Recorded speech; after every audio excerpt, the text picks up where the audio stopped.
Hello my dear students, इस video में हम समझने वाले हैं कि आखिर किस तरह से उन्होंने अपना एडमिनिस्ट्रेटिव स्ट्रक्चर एस्टेब्लिश किया। ब्रिटिश ईस्ट इंडिया कंपनी ने अपना एडमिनिस्ट्रेटिव स्ट्रक्चर एस्टेब्लिश इंडिया के अंदर किया। तो चलिए शुरू करते हैं। स्टूडेंट्स, आप सभी को पता होगा कि जैसे ही जो फ्रेंच कंपनी को हराने के बाद कार्नेटिक वार्स में उन्होंने दूसरी कंपनीज के लिए इंडिया में आने के लिए जो दरवाजे थे वो हमेशा हमेशा के लिए बंद कर दिए।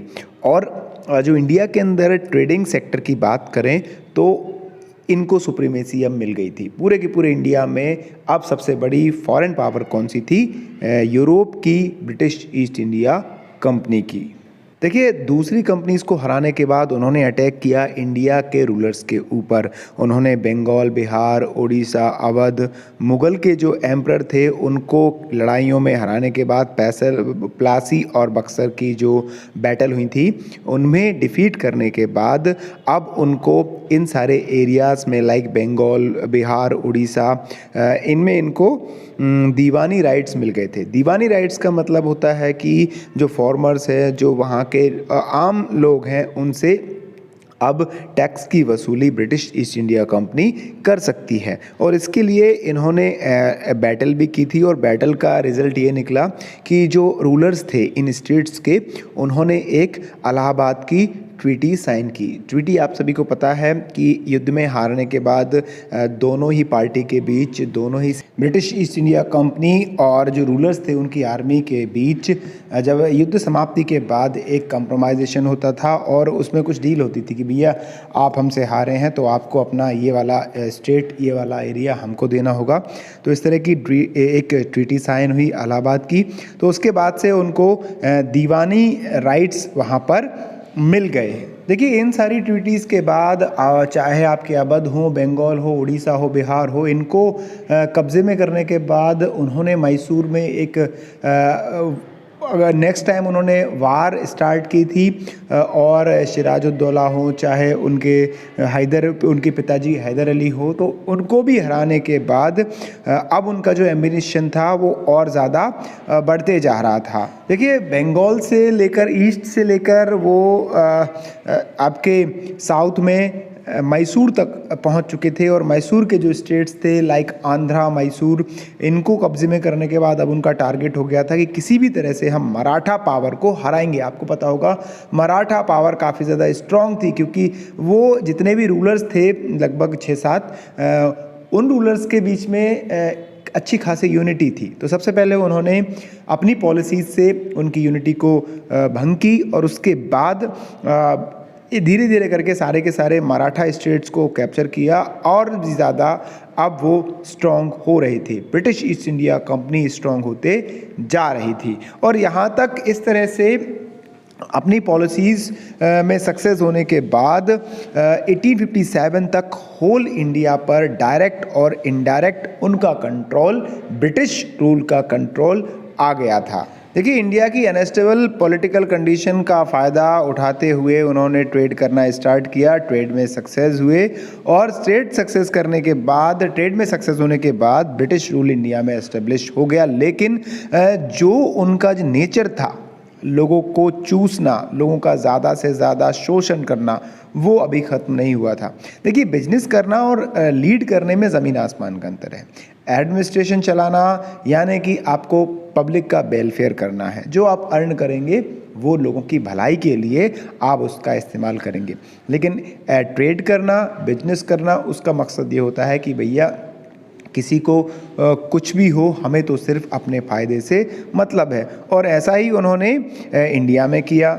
उनकी जो ट्रेड करने की पॉलिसी थी, जो नीयत थी, वो एडमिनिस्ट्रेटर बनने के बाद भी नहीं बदली। देखिए, बिजनेस करना और एडमिनिस्ट्रेशन करना अलग अलग होता है, मैंने आपको बताया। तो वो ट्रेडर से एडमिनिस्ट्रेटर हो गए थे, लेकिन जो उनकी ग्रीडी थी, डिसऑनेस्टी थी, वो धीरे धीरे बढ़ती जा रही थी और लालच उनमें बहुत ज़्यादा था।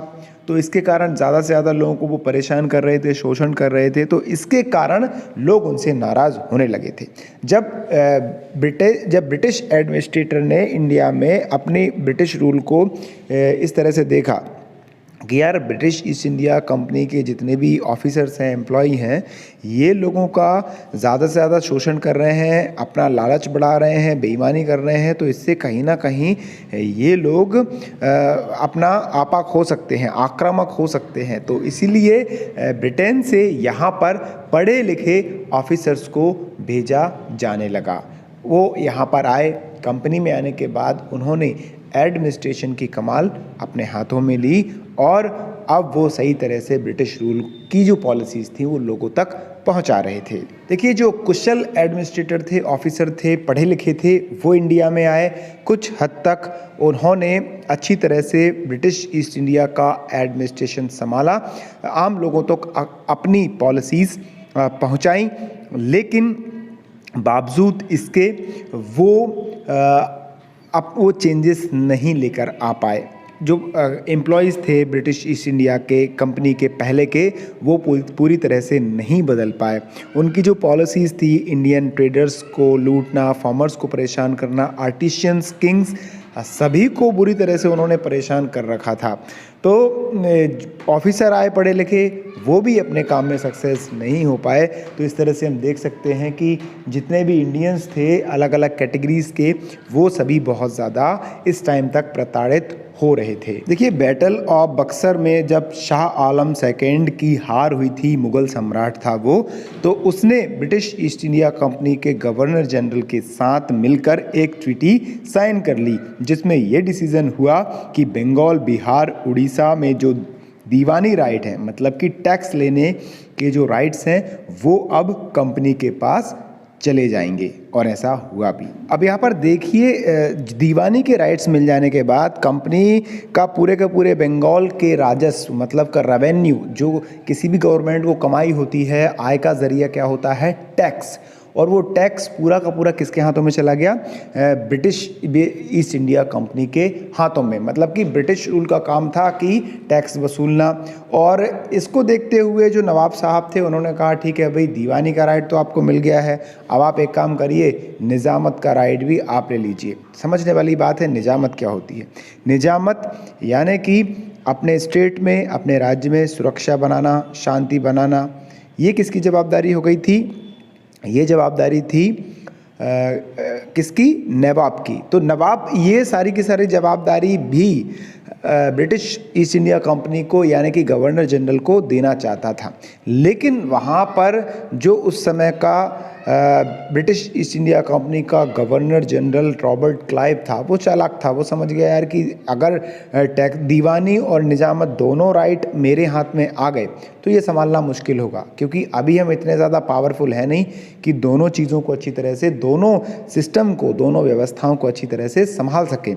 तो उन्होंने मुगल नवाब साहब को कहा कि आप एक काम करिए, निजामत आपके पास रखिए, यानी कि शांति बनाना, सुरक्षा कायम करना, ये आपकी जवाबदारी है, और लोगों से टैक्स लेना, ज़मीन से टैक्स लेना, इनकम लेना, ये किसकी जवाबदारी होगी, कंपनी की। देखिए, यहाँ पर रॉबर्ट क्लाइव ने जो फौजदारी और निजामत का काम था, जो अधिकार थे, वो सौंप दिए नवाब साहब को, और दीवानी यानी कि टैक्स लेने का जो अधिकार था वो अपने पास रख लिया।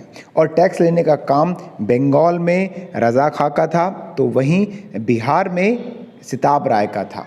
अब यहाँ पर दिमाग लगाने वाली बात है कि भाई शांति बनाओ, मतलब जितना भी सिस्टम आपको चलाना है वो अब राजा के पास था, नवाब के पास था, और पैसे लेने का काम किसके पास था, ब्रिटिश ईस्ट इंडिया कंपनी के पास। अब देखिए, जो भी रेवेन्यू प्राप्त होता था उसमें से पूरा का पूरा बंगाल में जो खर्चा पानी होता था नवाब साहब का, वो खर्च, और निजामत में जो भी खर्च होता था, शांति व्यवस्था बनाने में वो खर्च, और मुग़ल सम्राट को जो पेंशन की राशि दी जाती थी, उन सब खर्चों को निकालने के बाद बची हुई जितनी भी राशि थी, जितना भी अमाउंट था, वो चला जाता था ब्रिटिश ईस्ट इंडिया कंपनी के पास। तो इस प्रकार के दो रूल की व्यवस्था को, दो रूल को ही हम डबल रूल ऑफ बंगाल कहा करते हैं।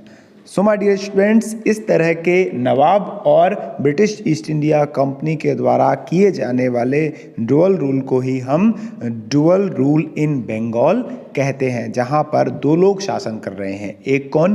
ब्रिटिश ईस्ट इंडिया कंपनी, और दूसरा कौन? जो पहले के नवाब साहब थे वो। स्टूडेंट्स, यहाँ तक हमने समझा कि डुअल रूल इन बंगाल क्या था। अब उसके डीमेरिट्स हम देख सकते हैं। अब हम यहाँ पर देखेंगे कि उसके क्या दुष्परिणाम थे। ये डुअल गवर्नेंस थी बंगाल के अंदर, उसके बहुत ज़्यादा दुष्परिणाम निकल कर सामने आए। अब देखिए यहाँ पर क्या हो रहा था कि जितने भी राइट्स थे, अब देखिए यहाँ पर हम देख सकते हैं कि जितने भी पैसे के राइट्स थे, इनकम के राइट्स थे, वो किसके पास थे? ब्रिटिश कंपनी के पास। और जितने भी व्यवस्था, मतलब जहाँ पर पैसा ढीला खर्च होना है, वो किसकी जवाबदारी थी? नवाब की। तो इससे क्या हो रहा था कि जनता बहुत ज़्यादा प्रताड़ित थी कि वो टैक्स भी दे रही थी समय समय पर और पहले से ज़्यादा दे रही थी, लेकिन उसको उतने फ़ायदे नहीं दिए जा रहे थे। ना ही टेक्निकल एजुकेशन उनको मिल पा रहा था, ना ही हेल्थ की इतनी ज़्यादा व्यवस्थाएं थी, तो जिसको लेकर जनता भी परेशान थी और नवाब साहब भी बहुत ज़्यादा परेशान होने लगे। साथ ही कंपनी पर भी इसका इफ़ेक्ट पड़ रहा था।